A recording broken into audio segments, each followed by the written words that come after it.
Hey all, how's it going? Diffensive here, and today we are jumping into the Lady Vera Panel here at BCX 2025. It's wild, y'all, that this is year 10 for Brawlhalla. Yeah, man, it sure is. OG Williker, thank you for the... Y'all, we have a huge document that I totally have seen before this started to go through today, talking about Lady Vera, our newest legend in Brawlhalla, Legend 67. That's crazy to think about. I joined like right after Thatch got released back in 2015. It is wild. Yeah, it's incredible to think about. I joined right before Canon's launch. I don't remember which number Sidra was. It was definitely under 50. You can go up and count on the timeline up front later and then get back to us. Yeah. But I'm so sorry. I'm Diffensive, community manager. I'm joined here today by MetagameMike. Karen, thank you for getting us to the next slide. Calamari-Pop, aka That would be Karen. me. I'm Karen, or community knows me as Calamari-Pop. Hey guys, I'm Seth, Animator of Brawlhalla. And I guess That face let's is get crazy. started. All right, let's get started. And let's jump into things. Thank you so much for joining us. If you're on the internet hanging out, hello. If you're watching this as a YouTube VOD or video, leave a nice comment. Thanks. If you guys didn't already know, we're talking about Lady Vera, and something very important to Lady Vera are her weapons. That's right, yeah. Whenever we make a new legend, we start with the two weapons that we want them to use first. That's generally how we, that's kind of our jumping off point is, okay, we know we want to make a legend that has these two weapons. What do we do? Figuring out what we're doing is super important, so the initial exploration. Right, yeah, and kind of during that whole phase, we'll have a lot of just kind of brainstorm sessions where we kind of throw all kinds of different ideas at the wall. And then what we eventually settled on in this instance was the archetype of a cleric, a kind of like a holy magic user. And so like basically once we solidify the weapon pairing, we then solidify the sort of the one-word prompt, the archetype, and then from there we just kind of explore with a bunch of different signature sketches, basically, which is what these are right here. A lot of different moves we kind of try out, like what kind of stuff would be cool and useful and unique, but also what kind of moves does it make sense for a character with these weapons and with this archetype? What would make sense for them to use, essentially. And as you can see, a lot of these are actually moves that ended up in the final kit. We have like, it's actually fairly common for most of the moves to make it all the way, because I guess after 67 Legends, we have a pretty good idea of what'll work and what doesn't. But we still want to do a lot of experimentation with it as well. I remember in the process, I saw that book, and I think it was maybe Josh who wanted to cut the book, and I was like, no, we can't cut the book. We need the book. The book is so important to a cleric, that flavor, clapping that book shut. The book was actually interesting because I don't know if there's any other like ex-World of Warcraft addicts out there. It might just be me. Yep. Well, I remember when the Burning Crusade came out, that trailer had like a paladin, and he like opened up his like book, holy book, and I remember he actually like used the book to cast the spell, and you saw like the sigil rise up out of the book, and that thing has been like seared in my mind as like that's the coolest way to do like a paladin or a cleric, and so I think that was really important to get that in the game for us. Yeah, totally. That was like a kind of like a theme that we had pretty early on. Is we wanted something. We wanted the book to kind of be like a fun kind of way to telegraph when things are happening that the weapon might not be able to do. Such as a good example of that is the down chakram sig, which is the I was making sure it's not mirrored up there. The bottom left one, where you kind of send it out and you hold the book out and then you clap the book closed, and that kind of telegraphs, okay, here's where the hitbox is, because your weapon's like all the way over there. So we had to be kind of creative of how we can kind of reinforce what the weapon is doing with other props, basically. And the book was a really cool thing that also showed up in her Legend trailer, which was super cool. Her in the very like cathedral-esque setting with all the candles, reading the book, activating the magic, reading it for the first time, seemingly the first time, was very, very cool. Yeah, totally. Can y'all hear us? Is volume good? Volume good? Nice. All right, just making sure. I think something interesting to point out that also involves the whole weapon combo system that we use is that certain archetypes, you don't typically picture them using weapons. Like, so a caster, for example, a lot of time you can get away with just having the weapons be like props or something, or like conduits, but I think one of the challenges that also leads us to creating some like unique moves is how can we incorporate the weapons into the signatures. And I think that's like sort of like a soft rule. We always should like make sure the signature is used somehow in the weapon to stop us like getting lazy and just like, well, just let them cast the magic or something and they can put the weapon away. So I think that's pretty cool. Right, yeah, that's always something we want to maintain for gameplay clarity. And also, just so you remember which sig goes on which weapon, because if you put away the weapon, then it's like, well, it could be either one. So we always try to kind of find moves that utilize the weapon in a unique and creative way. So as you mentioned, the benefit of doing this for such a long time, the initial exploration gets you way deeper into the process of creating a Legend sig kit than you might expect an initial exploration is, which leads us towards roughing out the animations. That's right. Yeah, these are 3 of the signatures that we felt like were kind of good enough to move on, essentially, from the initial sketch spread. So right on the on the top right we've got side chakram, and then bottom right we got down chakram, and then on the left we've got the neutral scythe. Now, I think one thing that didn't originate from the original sketches is we wanted a lot of charge variants. I think Side Scythe was originally that. Or maybe, no, actually I think it did originate in the sketches, now that I think about it. Yeah, I think something about having the charge variants lends itself to the whole caster archetype, because a lot of games where you're a caster, you have to like spend time to like cast off your spell. And so that whole feeling of if I charge this long enough, I get a whole new move, really feels like you're channeling that magic in our game, you know? Yeah, totally. And then after we move on from the rough animation phase, where we kind of test out, okay, how can this concept work in motion? We then essentially reanimate it with the character rig, because that's those are the symbols that the game reads. And this is what we kind of need to do to be able to play test it. So right here you've got, top left, you've got neutral chakram. You've got side chakram, or side scythe, excuse me, on the kind of the middle and the right side.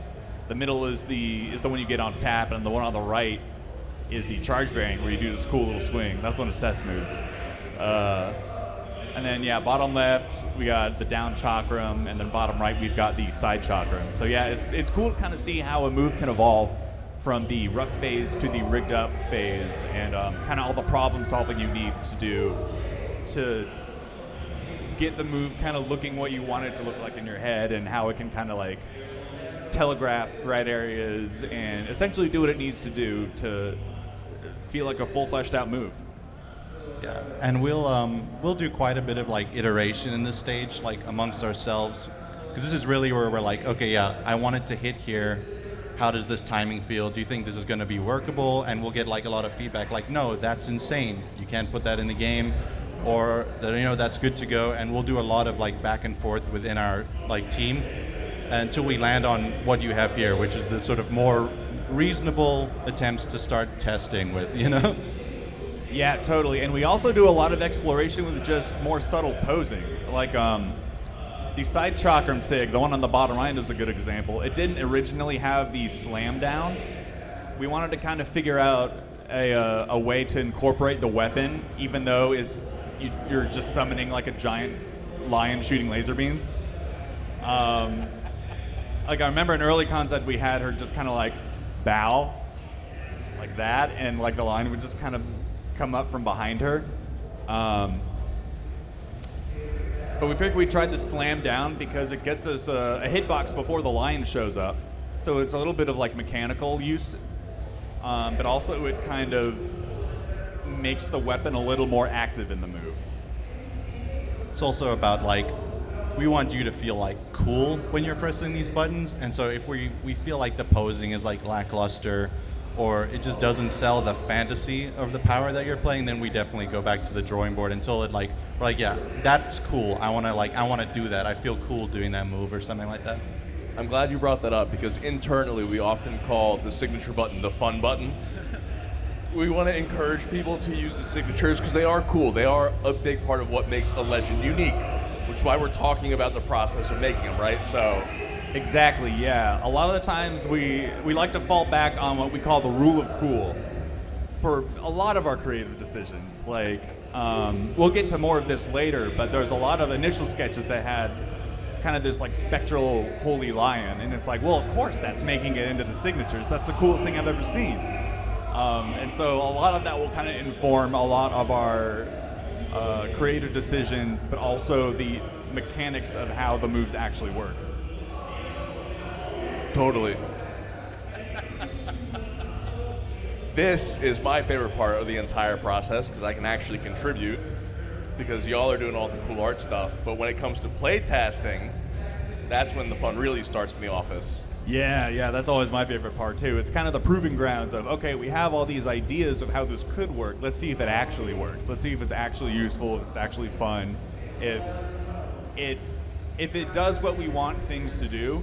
And it's also the first time that most people in the company even see what we're doing. Because we kind of like to keep it kind of under wraps to preserve first impressions. First impressions is very important because we want to kind of emulate what players are going to do. They're going to when this character comes out, they're going to log on and play it for the first time as the finished thing. They don't know what happened in the back, except for now you do.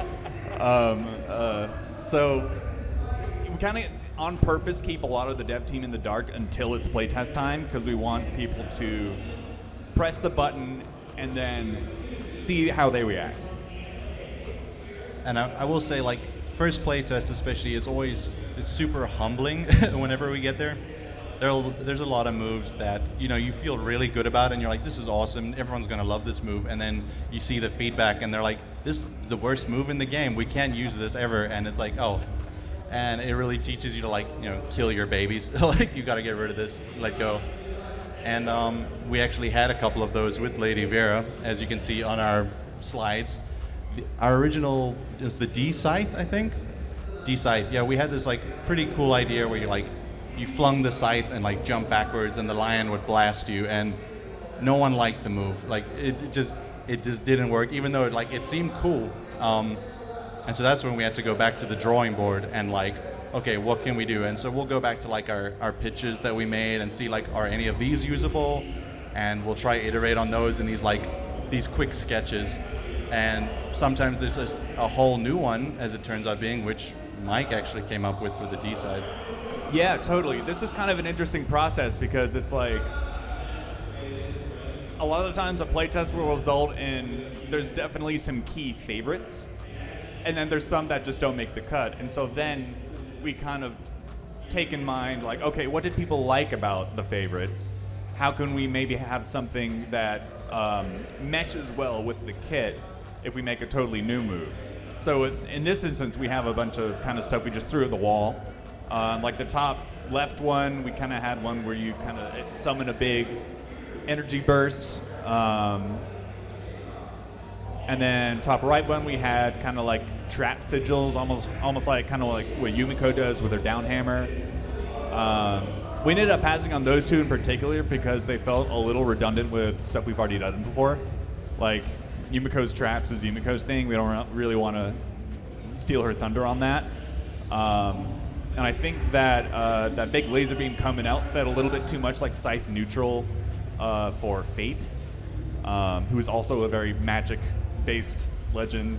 So especially when there's like weapon and thematic overlap, then it's like, all right, we should probably do something different. And And then the one of the bottom left was pretty cool as well. It was another one that had like the lion come out. But I think it kind of just didn't quite vibe with the kit because it had some like threat area overlap with the side sig. So we ended up going with the one in the bottom right corner where you kind of just slam the scythe down and there's like a big sigil on the ground and energy shoots up because it felt like a good kind of way to flesh out the kit because you've got your neutral scythe that hits up, side scythe that hits forward, and then the down scythe hits kind of where you're standing. So that's a lot of great coverage. And it felt like it was cool and on theme, and yeah. And then after that, we fleshed it out and play tested again. Ooh. There you go. You got ahead of yourself, almost. A little bit. So I remember somewhere in the process, did the heel stay? There was a heel. Whoa. No. So early on, we played around with the idea of a healing mechanic. Just because this character is a cleric, they're a holy magic user. It'd be very kind of on theme, on flavor for them. But our lead balance designer is not a big fan of that kind of stuff, and I kind of agree with him. But especially for a high defense legend, it ended up being a pretty big can of worms. So we ended up scrapping that idea, and we kind of leaned into more. This is an offense-based holy magic user. But yeah, that we did briefly consider that. It was just going to be 1 HP heal. That's right. We were going to make it a meme heal, as we called it. Just like, yeah, it heals, but not ever enough to be useful. You just know that there's going to be one person that is like min-maxing the meme heal in like 2s or something like that, and we're just like, yeah, that's going to be so tilting to lose to that. Yeah, we didn't want people to just like run away and spam downsig in the corner. So yeah, that definitely didn't make it. But this is where, yeah, we're at the rigging up phase again, essentially, so we can get another playtest ready. And yeah, we already kind of talked about the caster style charge variant stuff. The other 2 SIGs had charge variants, so we're like, you know what, let's do a third, why not? And yeah, this is the first legend with charge variants on all 3 of one of their weapons kits, so that's kind of neat.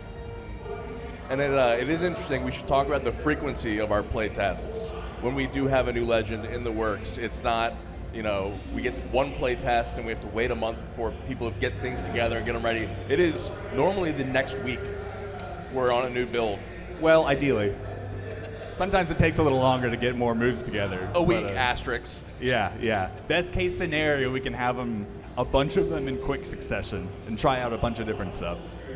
And like some legends, we get them in like 2 playtests, and we're like, everyone's pretty happy with like where it's at. But then there's some that like will have these problematic SIGs, and our second try is also bad, and so we'll keep doing it. And we go to like 3, 4 sometimes, and eventually we get to that place where we can like, okay, we can move forward with this. But it's an up and down battle depending on like how smooth that process goes.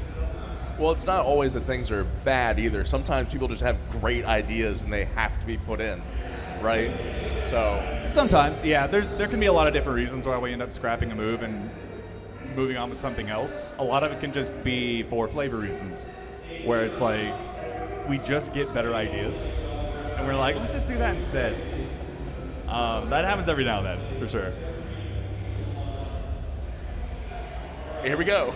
All right, here we go. So yeah, after we made the new downside move, that playtest went great. Everybody loved it. Definitely still a lot of things to tweak, obviously, but essentially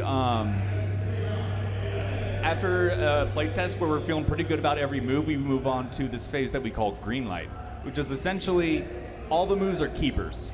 We're not going back to the drawing board for anything. We're going to move forward with these concepts and refine from there. And yeah, after we do that, it's animation and effects polish. And as you can see, we've got this super dope lion that Seth drew. It's fantastic. Yeah, for this move, we knew we wanted to have the lion in the SIGs. I remember one of the first things we saw for this legend that really started the whole brainstorming process was Rachel drew this pitch of this like cleric with this lion deity behind, and that drawing is just so good that I was like, well, I'm just gonna copy that and just put that in the game and make her lion in the game. And like obviously there's minor adjustments, but like that is Rachel's line straight as she drew it in the game, and I was really glad we got to get it in one of the moves. That's right, yeah. We've actually, y'all will see this concept very soon. It's probably the next slide. 2 slides, okay. But yeah, we've had this concept that Rachel's had for a while, and initially we had the concept of maybe this is the first Chakram legend, but we ended up going with Priya instead, just because of kind of recency of weapon pairings and kind of what we wanted to lead with. So a lot of times we'll come up with great ideas and just kind of, put it in the back pocket, put it in the piggy bank for later. And whenever it's time to think about new legends again, we just kind of resubmit the same homework. And yeah, that's how we ended up with a dope legend like Lady Vera. So they're doing all the animation, all the effects, all the design of the moves, but illustration team is the one that actually designs the skins and the base skin. And so, where do we go from concept to final for Lady Vera? So our design process usually starts from an archetype. As Mike said, it started from one word, cleric, and then from there, we kind of hit the ground running. Just concepting, throwing ideas at the wall, seeing what sticks. We kind of just go wild during this phase, just trying out anything. It doesn't have to conform to the rig. We don't really think about that. We just think about what is cool. And then we make a wall of concepts, just 30, 20 something concepts, send them to the company and say, okay, what's looking cool? What are you guys liking? And then after that, more concepting. And then we start really getting down into the nitty-gritty and nailing down the final details. And then that's when we finally get the final. That's the usual process. But Lady Vera was a little more complicated. She took a lot of work, but I think we got to something really, really nice. And so this was the pitch. And honestly, you could see a lot of what makes Lady Vera here already. The lion, very iconic. I didn't get that memo, so you might see some concepts from me, which don't necessarily include the lion, but the lion here is extremely iconic, very powerful, very defining. The laser beams, there's just so much aura and so much power. Yeah, totally. I mean, that's just part of the creative process, though. You're not necessarily married to your first idea. In fact, you probably shouldn't be. But I know, at least when I saw, okay, lions and laser beams. Of course we're doing that. That's amazing. That's awesome. And at least from the animation perspective, it can be helpful sometimes to start with a kernel of an idea and know, okay, how can I use cool concepts from this sketch into moves? But of course, in a scenario where we couldn't get a greenlightable kit using those elements, we would pivot to something else, which has totally happened before. But fortunately, in Lady Vera's case, we were able to incorporate those elements really cool. Yeah, I think it is interesting that so many of our legends spawn from different ideas. Sometimes it's that one-word archetype, Vivi, for example. When we started her, the whole thing was capoeira assassin, and we didn't have any drawings or move ideas. We just this is what we're doing, and everything just kind of came from that.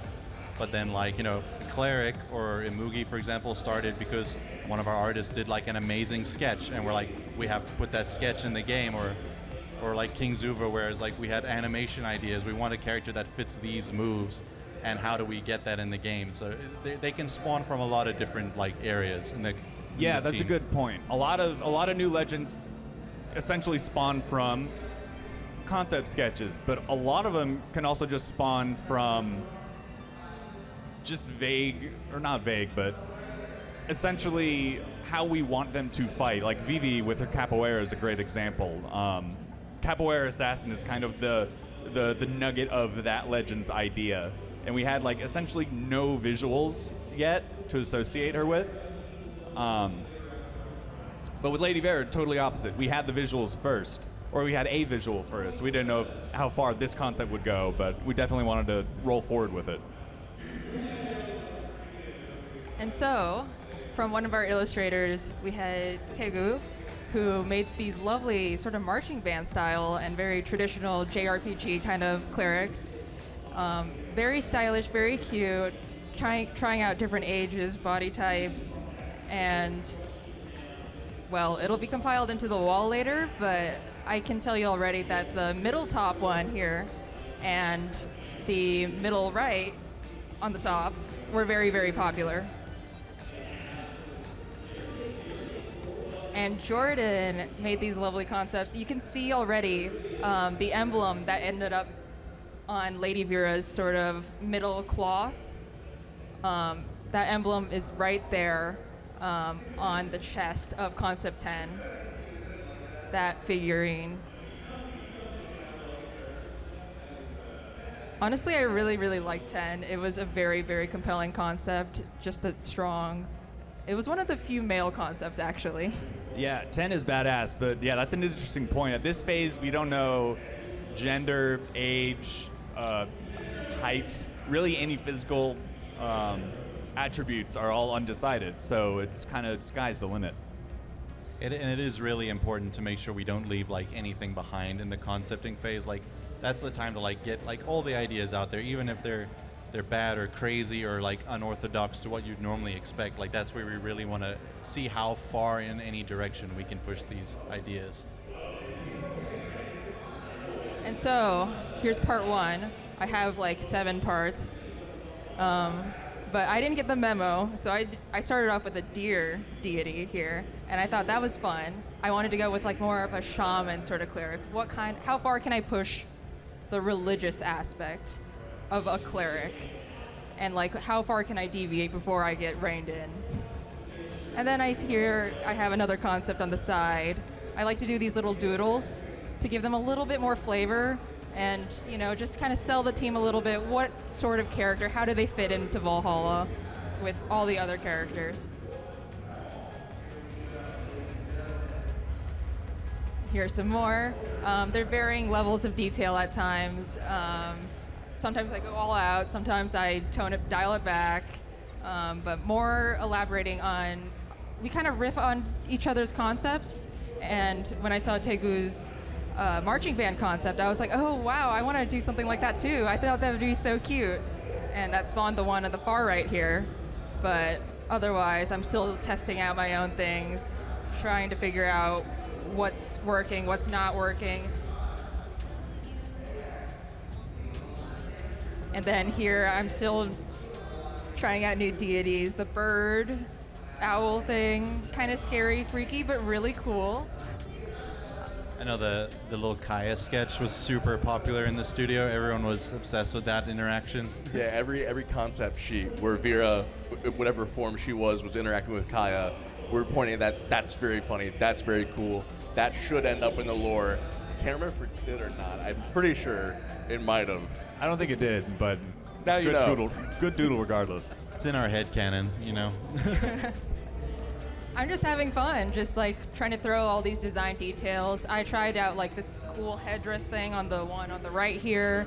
I'm trying out like, do we want like covered eyes? I'm like, do we want like this other halo sort of thing? It's mostly just like trying to figure out what sort of bits and pieces can we like steal, what's working, what's not working, and maybe if we can throw that into a skin if it doesn't make it into base, that sort of thing. More, sorry. This is what everybody loves to see on these, by the way, is all the what ifs. These are so cool to see.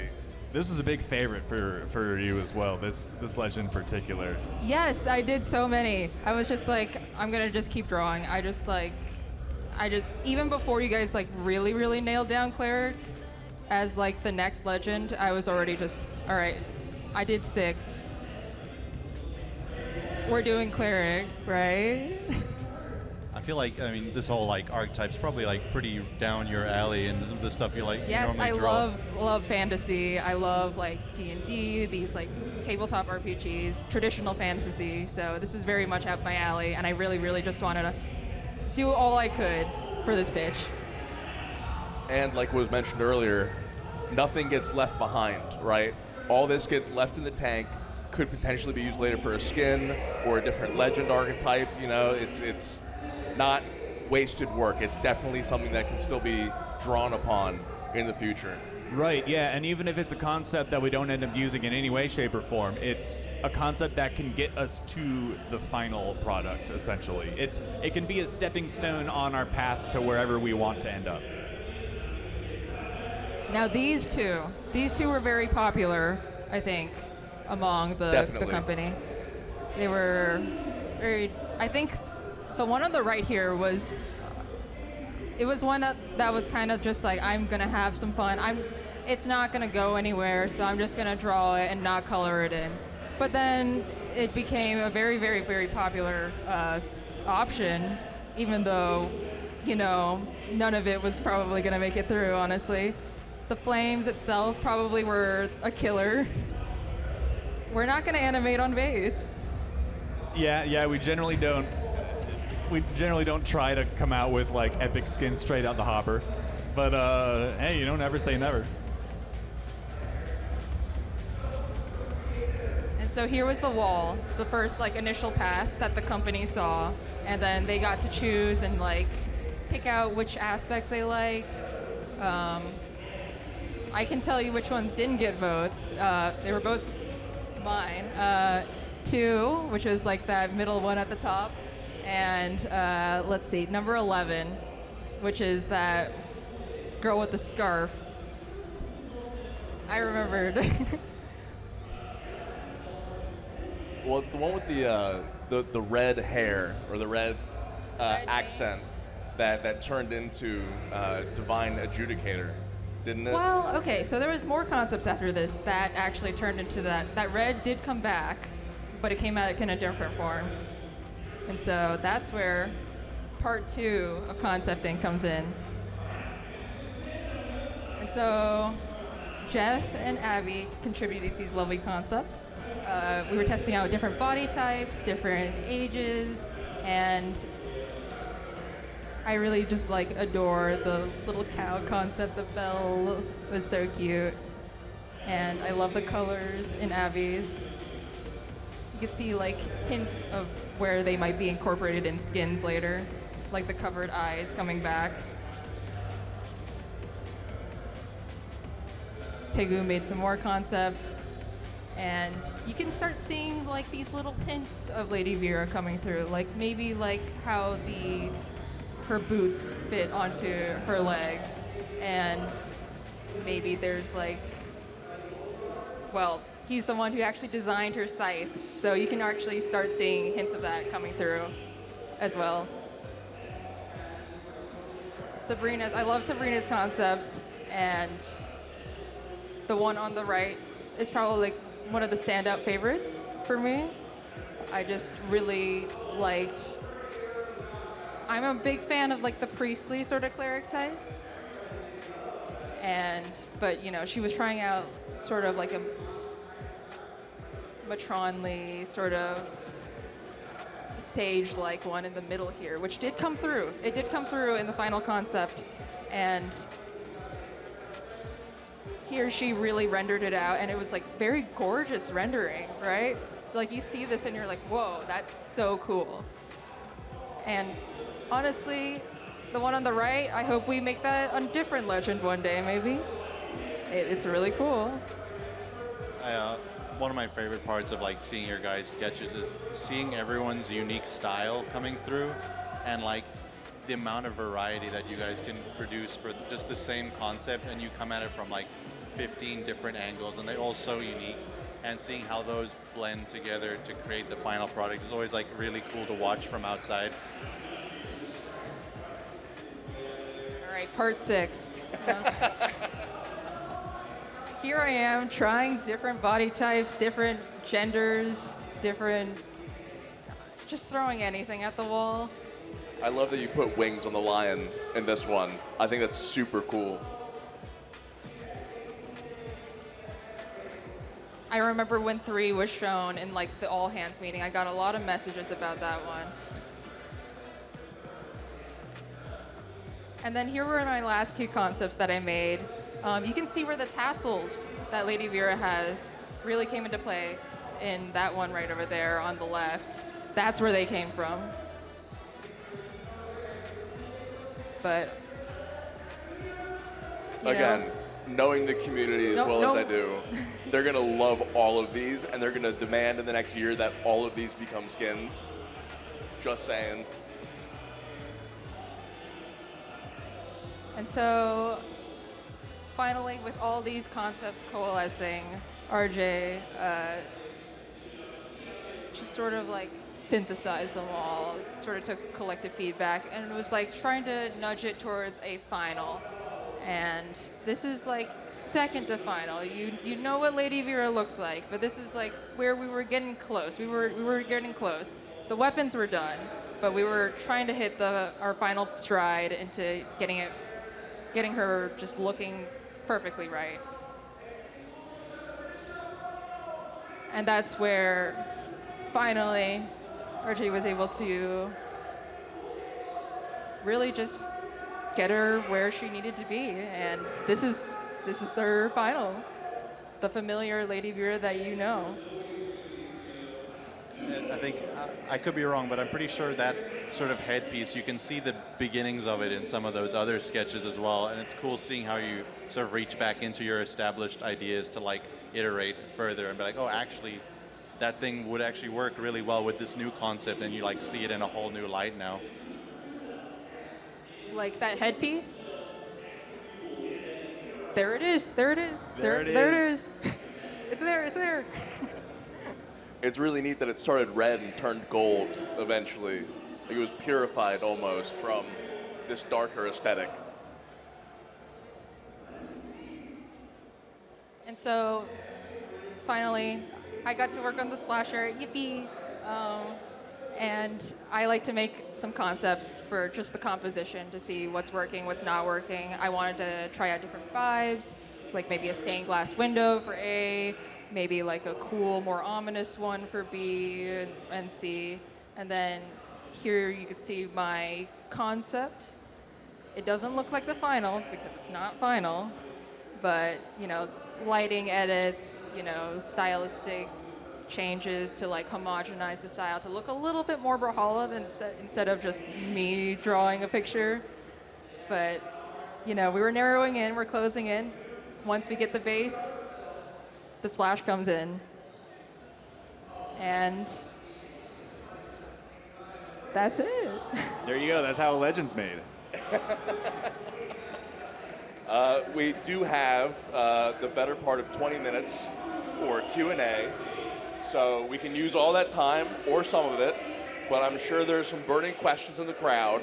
If you would like to ask a question, we should have a mic available for y'all. I might just pass off this one here, potentially. Just come on down to the front, we'll hand you the mic and ask away. I had one question, which is, have there been anything else in Brawlhalla inspired by World of Warcraft? I used to play a lot of WoW. I want to know if there was anything else in the game inspired by WoW. Anything else inspired by WoW? Oh, almost certainly. A lot of the dev team is big WoW heads from back in the day. I know it was one of the earlier skins that I worked on, but the Infernal Warlock Volkov, I know I was drawing heavily on like the Legion and Burning Crusade as inspiration for some of those effects there. Yeah, totally. A lot of that battle pass was very kind of classic RPG inspired, and WoW totally fits in that as well. Cool, thank you. I didn't know that you guys were such WoW heads. That's all I wanted to ask. Well, Pass it up? I guess it's interesting because we do pull from like a lot of different inspirations, and I think something that's cool is like, how do you take something from an existing game but spin it in a new format? So like an MMO, how does that translate into like a fighting game or like a MOBA, and like the way that changes the concept is really unique in the process. I am Beanman, and I wanted to ask, what are the limits on like character design that you guys need to have like a base character? Because I know that she explained that she was doing the molten, the fire head, but they weren't allowed to do that because obviously you wouldn't want to have an animated skin, or not animated, like base skin. So I kind of want to know what's like what are the limits to like a concept for a character? Oh, like what, like the first concept or like the base skin for a character? Yeah, great question. Essentially, the primary limitation is that all of our characters use the same base rig. So every character has to have a head, torso, arms, legs, obviously, in that relative proportion. But granted, there's a lot of legends that really kind of push the boundaries of that. There's legends like Onyx, who's like this kind of, she's kind of this hunched over beast who has like a much larger torso than many other characters. There's like just like Zol, where he has like really big shoulders and arms because he's supposed to be like super muscular. There's legends like Cassidy, who has like a really small torso compared to a lot of the other ones. I think Imugi also pushed the boundaries quite a bit. Like, normally we don't have like that sort of like full-on back view ever of our characters, and Imugi's like, well, he's a turtle, we have to do the big shell, and I think he's a good amount bigger in some parts than a lot of our other legends, and so that takes a little bit of like maneuvering when we're doing the animations and stuff to make sure it works on our rig. Right, yeah. A lot of the characters that have kind of unorthodox proportions, we kind of end up doing a lot of back and forth after we've already designed the base skin, of like tweaking some small things, shifting some pieces around a little bit so that it works with the hundreds of animations that are already in the game.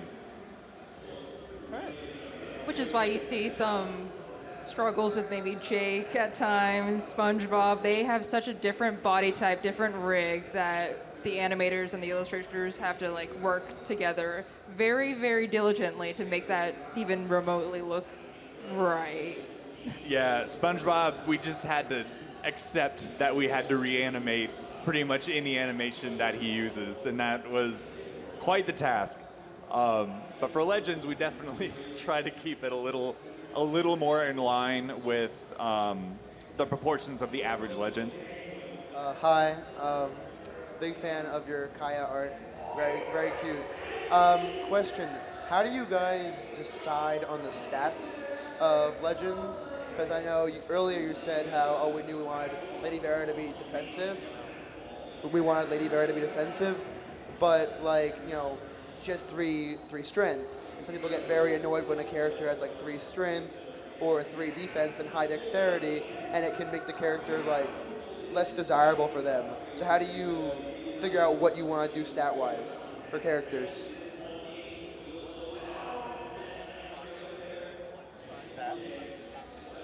Oh, the stat. Okay, Oh, the so like, stat how do spread. we decide what stats are going to fit the character? Is that the question? Okay. Yeah. I mean, well, the initial thing is we're like, okay, what kind of feels right? We'll kind of ballpark it. Like, okay, the turtle should be tanky, right? Like, he's got to have high defense, low movement speed. That seems important. And then there are some that are like obvious like that. But then a lot of it also comes down to like, well, which ones have we already used?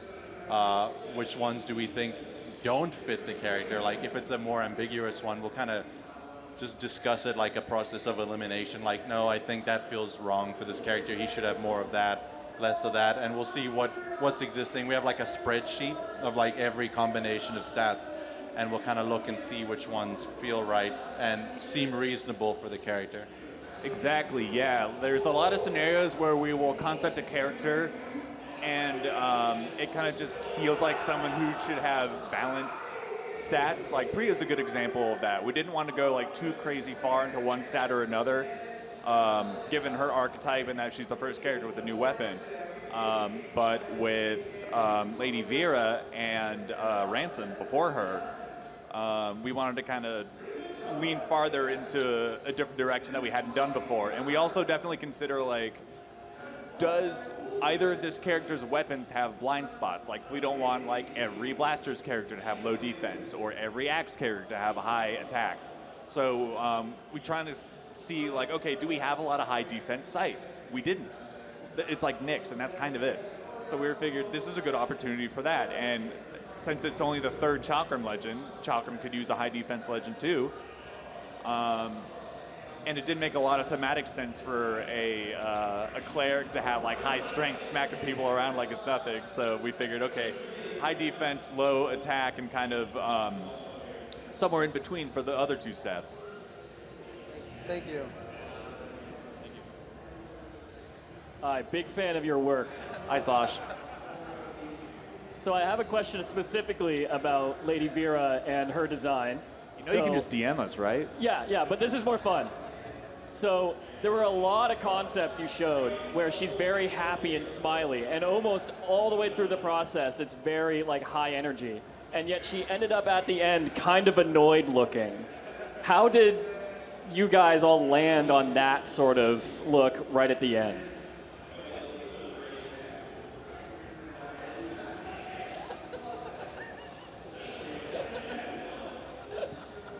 Take your time. So she was so smiley at some point. She was a cheerful old lady, and then life happened. The tragedy of life. It ages you. But no, so the way she turned out is the smile is still maintained. It's in her smile. When she smiles, she does do that smile, and you see that smile there in A. She does smile that. But for our base expressions, the neutral expressions, we go for personality. We think like the lore, the character that we want to create. Is she like cheerful? Is she like kind? Is she approachable, or is she more serious? Is she like very, very just she gives off a little more scary and very, very serious and stern, with a more defiant, grouchy neutral.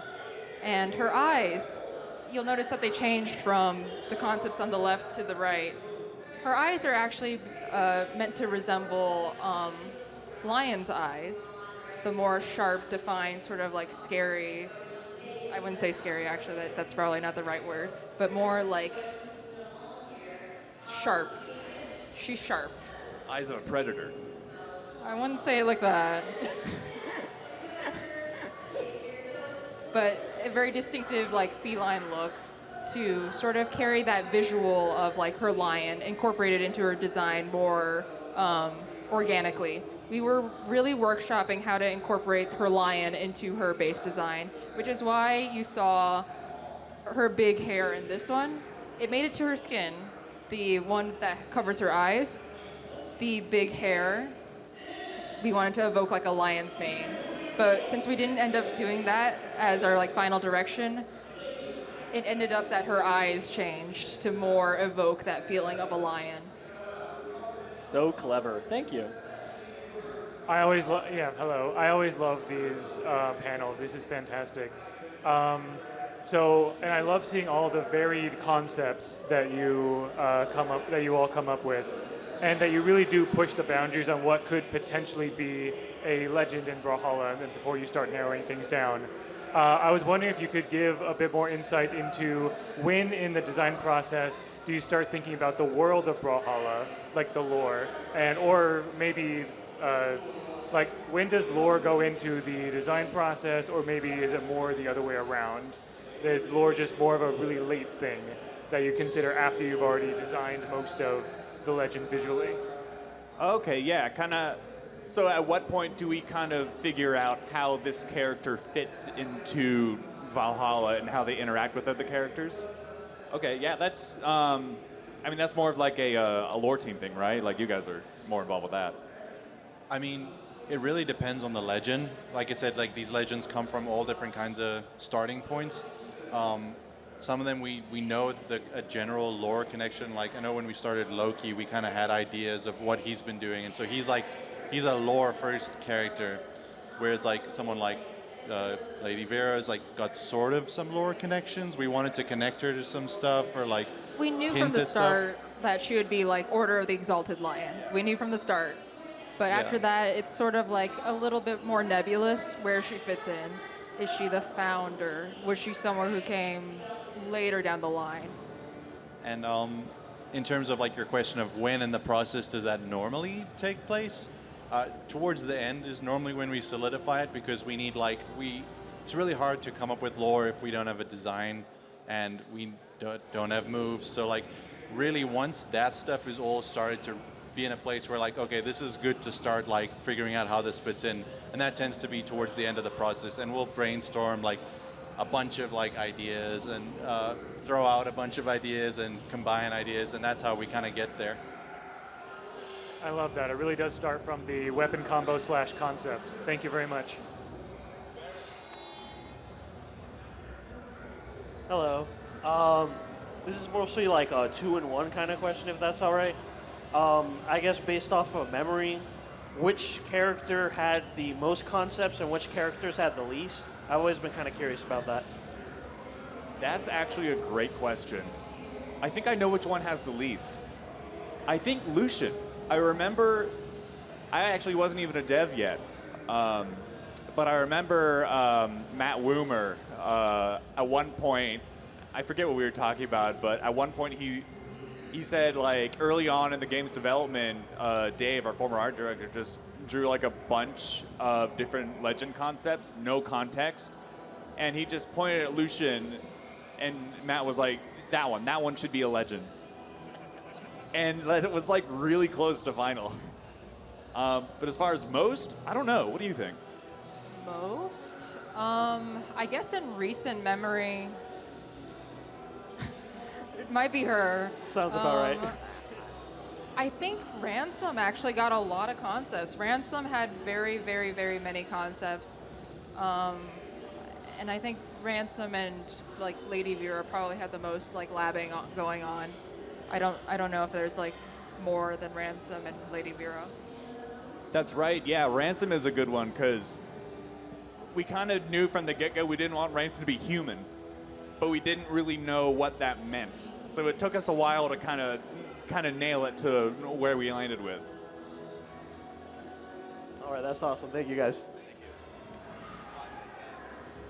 Okay, hi there, RJaguar3. Thanks for the presentation. This is more of a gameplay sort of question.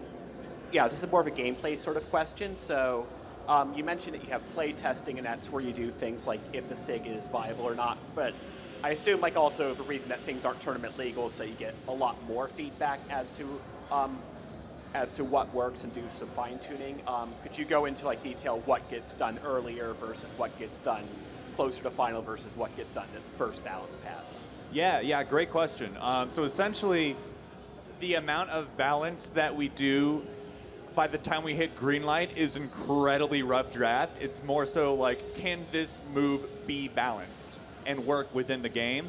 And then essentially what happens after everything you've seen today is the post-Greenlight balance pass that our balance team does. They like tweak all the numbers.